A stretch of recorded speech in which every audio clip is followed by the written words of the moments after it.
ladies and gentlemen.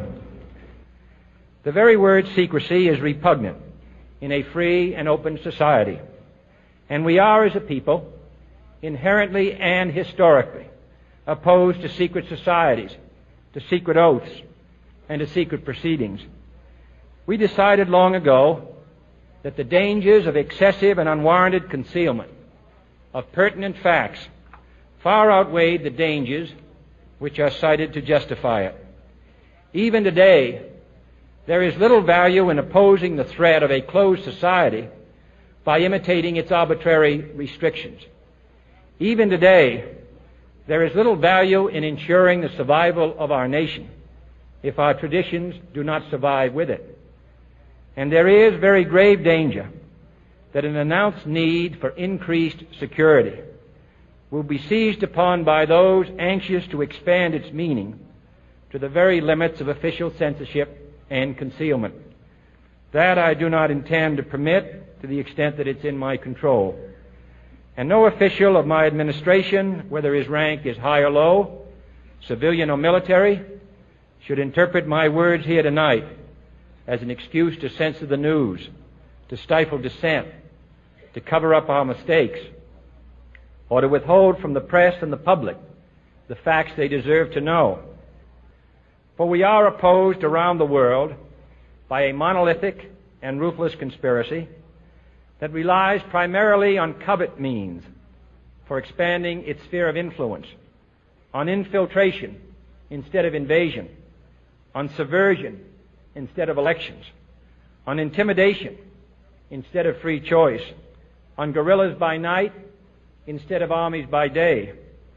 It is a system which has conscripted vast human and material resources into the building of a tightly knit, highly efficient machine that combines military, diplomatic, intelligence, economic, scientific, and political operations.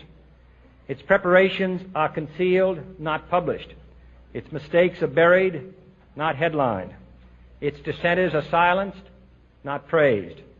No expenditure is questioned, no rumor is printed, no secret is revealed.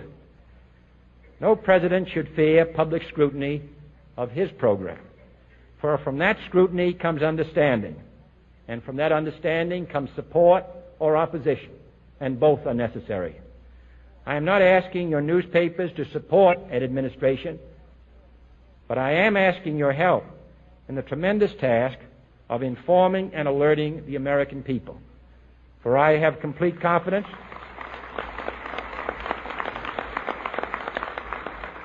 in the response and dedication of our citizens whenever they are fully informed. I not only could not stifle controversy among your readers, I welcome it. This administration intends to be candid about its errors. For as a wise man once said, an error doesn't become a mistake until you refuse to correct it. We intend to accept full responsibility for our errors, and we expect you to point them out when we miss them. Without debate, without criticism, no administration and no country can succeed, and no republic can survive. That is why the Athenian lawmaker Solon decreed it a crime for any citizen to shrink from controversy. And that is why our press was protected by the First Amendment, the only business in America specifically protected by the Constitution, not primarily to amuse and entertain, not to emphasize the trivial and the sentimental, not to simply give the public what it wants, but to inform, to arouse, to reflect, to state our dangers and our opportunities, to indicate our crises and our choices, to lead, mold, educate, and sometimes even anger public opinion. This means greater coverage and analysis of international news, for it is no longer far away and foreign, but close at hand and local. It means greater attention to improved understanding of the news, as well as improved transmission. And it means, finally, that government at all levels must meet its obligation to provide you with the fullest possible information outside the narrowest limits of national security.